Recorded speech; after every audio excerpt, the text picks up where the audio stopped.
Namaskar दोस्तों, this is Priyanka and you are watching my channel Manju Gyan. Before we proceed, it's a kind request, please subscribe my channel, like and share my videos and please do comments. तो दोस्तों आज हम सीखने जा रहे हैं एक बहुत ही important topic part of speech के बारे में। पहले पार्ट ऑफ स्पीच है क्या? देखिए, किसी भी सेंटेंस को जब हम लिखते हैं इंग्लिश में तो वो कई वर्ड्स से मिलकर के बना होता है। जैसे अगर हम बोलते हैं राम इज प्लेइंग, तो इसमें राम, इज और प्लेइंग ये तीन शब्द आए हैं। हर शब्द एक पार्ट ऑफ स्पीच है। हर शब्द अपने काम के अनुसार से उसको एक नाम दिया गया है, उसकी एक परिभाषा तय की गई है। इसे ही हम पार्ट ऑफ स्पीच कहते हैं। मतलब एक स्पीच के अलग अलग पार्ट, यही है पार्ट ऑफ स्पीच। इसे हम इंग्लिश ग्रामर में मेनली 8 पार्ट ऑफ स्पीच होते हैं। मेनली 8 पार्ट ऑफ स्पीच होते हैं, इससे ज़्यादा भी होते हैं, पर बेसिक तौर पे जो हम पहले सीखते हैं तो 8 पार्ट ऑफ स्पीच होते हैं। तो ये मैंने इधर लिख दिया है, there are mainly 8 part of speech in English language. 8 part of speech mainly English language में होता है। अब देखिए कि कैसे हम जानेंगे कि क्या पार्ट ऑफ स्पीच को हम एक एग्जाम्पल से कैसे समझ सकते हैं। देखिए यहां मैंने एक सेंटेंस लिया है, she speaks good English. She speaks good English. इसमें शी क्या है? किसी लड़की के लिए प्रयुक्त होने वाला एक शब्द है, किसी भी लड़की के लिए प्रयुक्त हो सकता है। शी प्रोनाउन है। स्पीक्स कोई काम हो रहा है, स्पीक्स वर्ब है। गुड किसको डिस्क्राइब कर रहा है? इंग्लिश को डिस्क्राइब कर रहा है। She speaks good English. कैसी इंग्लिश वो बोलती है? गुड इंग्लिश, अच्छी इंग्लिश बोलती है। तो good is adjective. Good is adjective. और इंग्लिश एक लैंग्वेज का नाम है, इसलिए इंग्लिश नाउन है। इंग्लिश नाउन है। फिर यहां मैंने एक दूसरा एग्जांपल लिया है। अभी हम इन सब के बारे में जानेंगे कि इसे नाउन, एडजेक्टिव, एडवर्ब, वर्ब क्यों कहा जाता है। मैं बस आपको ये दिखला रही हूं कि पार्ट ऑफ स्पीच में कैसे इसको अलग अलग करते हैं, हर एक वर्ड को कैसे अलग अलग करते हैं किसी सेंटेंस के। यहां लिखा हुआ है राम नाउन है, एंड कंजंक्शन है, मोहन नाउन है, स्पीक्स वर्ब है, जेंटली स्पीक्स को डिस्क्राइब करता है, स्पीक्स के बारे में कुछ बताता है, कैसे स्पीक कर रहा है, जेंटली। तो वर्ब के बारे में को डिस्क्राइब कर रहा है तो वो हो गया एडवर्ब। वर्ब के बारे में जो डिस्क्राइब करे वो हो गया एडवर्ब। तो ये एक बेसिक चीज थी कि पार्ट ऑफ स्पीच क्या होता है। किसी भी सेंटेंस को जो हम उसके सभी वर्ड्स को अलग अलग बांटते हैं, उसके काम के अनुसार से उसको एक नाम देते हैं, that is part of speech. पहले आता है नाउन। नाउन क्या है? Noun is a name of person, place और थिंग। ये है इसकी परिभाषा। नाउन एक नाम है। आपको बस एक चीज समझना है कि noun is equal to name. किसी भी चीज का नाम हो सकता है, किसी भी चीज का नाम नाउन कहलाता है, चाहे वो पर्सन हो, आदमी हो, प्लेस हो, स्थान हो या थिंग हो, वस्तु हो, ये नाउन कहलाता है। Mohan noun, Shyam noun, Raipur noun, Ujjain noun, Pakistan noun, pen noun, nib noun, ship noun. हर नाम नाउन है। ठीक है, कोई भी नाम जो हम बोलते हैं वो नाउन है। जैसे एग्जांपल देखिए, राम हैज अ कार। इसमें राम हैज अ कार, इसमें नाम क्या क्या है? एक तो राम का नाम है जो हम उसको पुकारते हैं, जब हम बोलते हैं राम तो कोई लड़का घूम के देखता है, तो ये राम एक नाम हो गया, तो राम नाउन है। फिर हम बोलते हैं कार। जब हम बोलते हैं कार तो हम अपने आंखों में एक इमेज बना लेते हैं कार की, जो कि एप्पल से अलग है, जो बस से अलग है, जो मोटर बाइक से अलग है। मतलब कार एक स्पेसिफिक चीज का नाम है, ठीक है। हम जब भी किसी स्पेसिफिक चीज का नाम लेते हैं तो हमारे सामने उसकी एक इमेज आती है कि ये कार है। अगर कोई बोला कि कार कैसा होता है तो हम बोलते हैं कि ठीक है, 4 पहिए होते हैं, बस से छोटी होती है, तो वो एक इमेज हम बना लेते हैं। तो दैट इज नाउन। ये एक नाउन है, कार एक नाम है, इसलिए कार एक नाउन है। अब यहां आते हैं, Mohan is a boy. Mohan is a boy. हम बोलते हैं मोहन, ऐसे ही जैसे हम राम बोलते हैं वैसे ही मोहन बोलते हैं। तो मोहन एक लड़के का नाम है, इसलिए मोहन क्या है? नाउन है। इज एक ऑक्सिलरी वर्ब है, एक आर्टिकल है, और बॉय क्या है? बॉय, जब हम बोलते हैं boy, hey boys come here, तो लड़के आते हैं, सिर्फ लड़के वहां आते हैं, लड़कियां नहीं आती हैं। तो बॉय किसी का नाम नहीं है, एक खास नाम नहीं है, लेकिन बॉय बोलने पे एक समूह को जरूर हम संबोधित करते हैं। एक ग्रुप जो है जिसमें सिर्फ और सिर्फ लड़के होते हैं वही आते हैं। इसका मतलब उस समूह का नाम क्या है? बॉयज का ग्रुप, ठीक है। तो यह भी एक नाउन होता है, जिसको कि हम बाद में नाउन के बारे में जब हम स्पेशली क्लास करेंगे तब हम उसको समझेंगे कि ये कॉमन नाउन है। और जब हम किसी का खास नाम बुलाते हैं, जब हम मोहन बोलते हैं तो वो एक स्पेशल नेम होता है, वो प्रॉपर नाउन होता है। अब देखिए, Mumbai is a big city. Mumbai is a big city. Mumbai क्या है? एक नाम है। हाँ, मुंबई एक नाम है, तो एक सिटी का नाम है, एक स्थान का नाम है, तो मुंबई भी क्या होगा? नाउन होगा। Is auxiliary verb, a article, big city. Big city, city क्या है?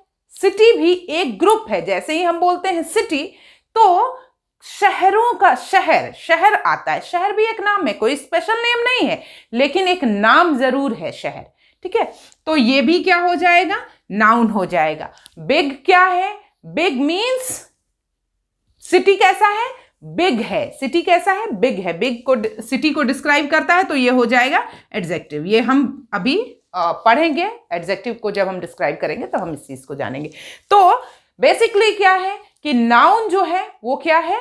एक नाम है, किसी भी चीज का नाम। आपके दिमाग में एक चीज क्लियर होनी चाहिए कि किसी भी चीज का नाम इज इक्वल टू नाउन। तो अब हम सीखेंगे प्रोनाउन। प्रोनाउन किसको कहते हैं? Word which replaces noun is pronoun. वह शब्द जो नाउन को रिप्लेस करता है, नाउन को हटाता है। जैसे देखिए, हम जब हिंदी में ही लिखते हैं तो हम बोलते हैं कि राम एक लड़का है, वह रोज विद्यालय जाता है, वह एक बहुत अच्छा लड़का है। हमें कभी ऐसे लिखना नहीं सिखलाया जाता कि राम एक लड़का है, राम रोज विद्यालय जाता है, राम बहुत अच्छा लड़का है, राम शिक्षक से अच्छे नंबर पाता है। ऐसा हम नहीं करते हैं। हम एक बार राम लिखते हैं और उसके बाद दूसरे सेंटेंसेस में जब उसके बारे में लिखते हैं तो हम उसके जगह पे वह का प्रयोग करते हैं।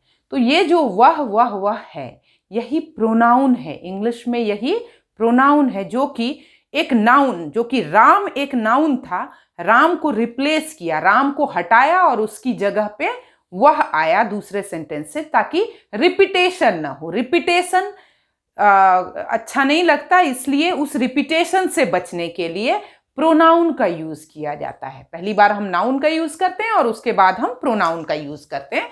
तो वही है, word which replaces noun is pronoun. जो कि नाउन को रिप्लेस कर देता है वो क्या है? प्रोनाउन है। अब एग्जाम्पल देखिए, मोहन इज अ बॉय। हमने सीखा मोहन, अगर किसी को हम बोलते हैं तो वो उसका नाम है, तो वो क्या हो जाएगा? नाउन हो जाएगा। मोहन नाउन है, मोहन इज अ बॉय, ठीक है। अभी नीचे देखिए, ही प्लेज फुटबॉल।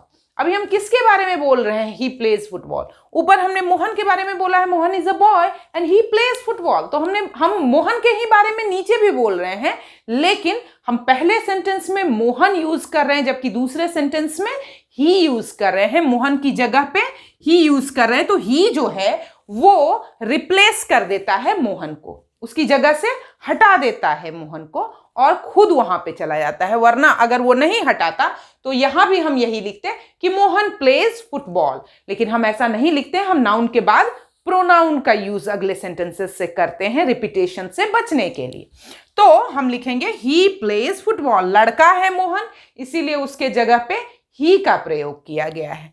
अब देखिए, Sita is a girl, Sita एक लड़की है, Sita is a girl, she sings a song, वो एक गाना गा रही है। सीता एक लड़की है, इसलिए इसके लिए यूज होगा शी, लड़के के लिए ही यूज होता है, लड़की के लिए शी यूज होता है। हाँ, कई लोग हैं तो उनके लिए दे यूज होता है, ठीक है। तो Mohan is a boy, he plays football and Sita is a girl, she sings a song. तो यहां मोहन को रिप्लेस किया ही ने और सीता को रिप्लेस किया सी ने, तो ही भी प्रोनाउन है और शी भी प्रोनाउन है, ठीक है। जो नाउन को रिप्लेस करे वो प्रोनाउन है। अब देखते हैं एडजेक्टिव। एडजेक्टिव क्या है?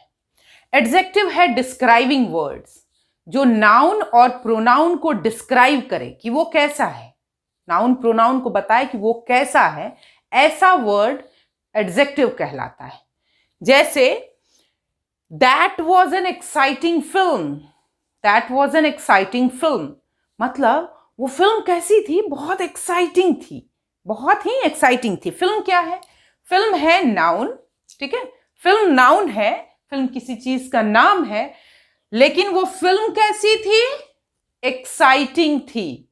एक्साइटिंग फिल्म थी, मतलब एक्साइटिंग क्या होगा? एडजेक्टिव होगा। The boy in red jumper is ready, the boy is happy, the boy in red jumper, boy क्या है? बॉय कॉमन नाउन है, और कैसा जंपर पहने हुए? जंपर भी क्या है? नाउन है, एक वस्तु का नाम है, लेकिन वो जंपर कैसा है? रेड है। कैसा है? रेड है। तो जब भी हम किसी भी नाउन के लिए या प्रोनाउन के लिए पूछते हैं कैसा, तो वो कैसा का जो जवाब आता है वो एडजेक्टिव होता है। कैसा है? रेड है, रेड है, adjective. Is happy, who is happy? The boy who is in red jumper is happy, so that boy is happy. तो उस बॉय के बारे में डिस्क्राइब करते, बॉय कैसा है? Boy is happy, so boy is a common noun, so happy is an adjective because boy is a common noun, happy is an adjective, ठीक है। क्योंकि boy जो है वो common noun है, इसलिए happy क्या हो जाएगा? adjective है। boy कैसा है? खुश है, इसलिए happy adjective. Now this is the longest essay, this is the longest essay. essay क्या है? किसी भी चीज का नाम है, again name है तो नाउन है, और ऐसे कैसा है? तो लॉन्गेस्ट है, तो लॉन्गेस्ट क्या है? एडजेक्टिव। तो जब भी हम किसी नाम के लिए पूछेंगे कैसा, तो इसका मतलब है, नाउन या प्रोनाउन के लिए पूछेंगे कैसा, और जो आंसर आएगा दैट इज एडजेक्टिव। कभी भी आपको एडजेक्टिव चुनने के लिए कहा जाए तो आप पूछिए उससे, उस वर्ड, उस सेंटेंस को पढ़ने के बाद अपने मन में पूछिए कैसा है। जब आपको उस कैसे का जवाब आएगा, that word is adjective. Okay, is it clear? आगे बढ़ते हैं। अब हम देखते हैं वर्ब। वर्ब सिंपल शब्दों में अगर हम जाने तो वर्ब है एक्शन वर्ड। कोई भी वर्ड जो कि एक्शन शो करता है, मैं अभी पढ़ा रही हूं तो पढ़ाना एक एक्शन है। आप देख रहे हैं, देखना एक एक्शन है, एक काम है, कोई काम हो रहा है, that is verb. Word which shows action is verb. कोई भी वर्ड जो कि एक्शन शो करता है, काम होते हुए दिखा रहा है, आपको उस वर्ड को पढ़ने से लगता है कि कोई काम हो रहा है, किसी भी तरह का काम, दैट इज वर्ब। देखिए इसको एग्जाम्पल से हम समझते हैं। ही स्विम्स, ही क्या है? ही किसी लड़के के बदले प्रयुक्त हुआ है, प्रोनाउन है। स्विम्स, स्विम्स मतलब तैरना, वह तैरता है। तैरना, तैरना एक काम है, कोई ना कोई काम कर रहा है वो। इवन बैठना भी एक काम है। वर्ब को हम ऐसे समझते हैं हिंदी शब्दों में जिसमें ना, नी, ने लगता है, जैसे बैठना, खाना, उठना, चलना, उड़ने लगा, पढ़ना, खेलना। इस तरह के शब्द जो हैं वो एक्शन शो करते हैं। इंग्लिश में उसके लिए हम to write, to swim, to play ऐसे लगाते हैं। जो वर्ब का पहला रूप होता है वो ऐसे ही लगता है। तो ही स्विम्स, यहां स्विम मतलब तैरना, ठीक है, तैरना। तो तैरना को हम क्या बोलेंगे कि कोई काम हो रहा है, तो ये वर्ब है।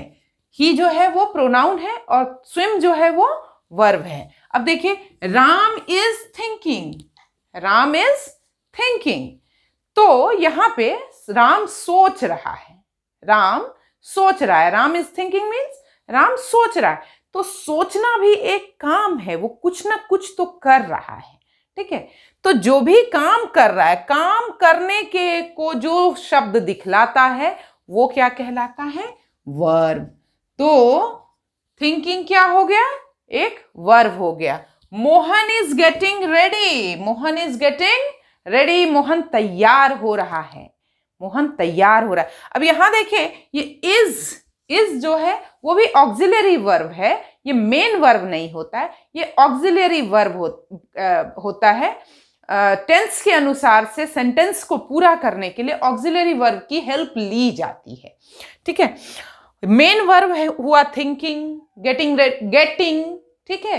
रेडी, रेडी यहां वर्ब नहीं है, गेटिंग जो है वो वर्ब है। मेन वर्ब कौन सा हो जाता है? गेटिंग हो जाता है। तो काम जहां भी हो रहा है, तैयार हो रहा है, मतलब getting ready, that is a verb, ठीक है। तो जहां भी काम होता हुआ हमें दिखता है वो क्या कहलाता है? वर्ब कहलाता है। तो इस वीडियो में हमने पार्ट ऑफ स्पीच के 4 पार्ट्स के बारे में सीखा है। इसी के नेक्स्ट वीडियो में मैं अगले पार्ट में बाकी 4 जो बचे हुए हैं उनके बारे में आपको बताऊंगी। आई होप कि मेरा वीडियो आपको पसंद आया होगा। अगर पसंद आया है तो मेरे अगले वीडियो को भी देखिए, जिसमें मैं बाकी 4 पार्ट ऑफ स्पीच के बारे में बताऊंगी। और इस वीडियो को भी ज़्यादा से ज़्यादा लाइक कीजिए, शेयर कीजिए। Thank you.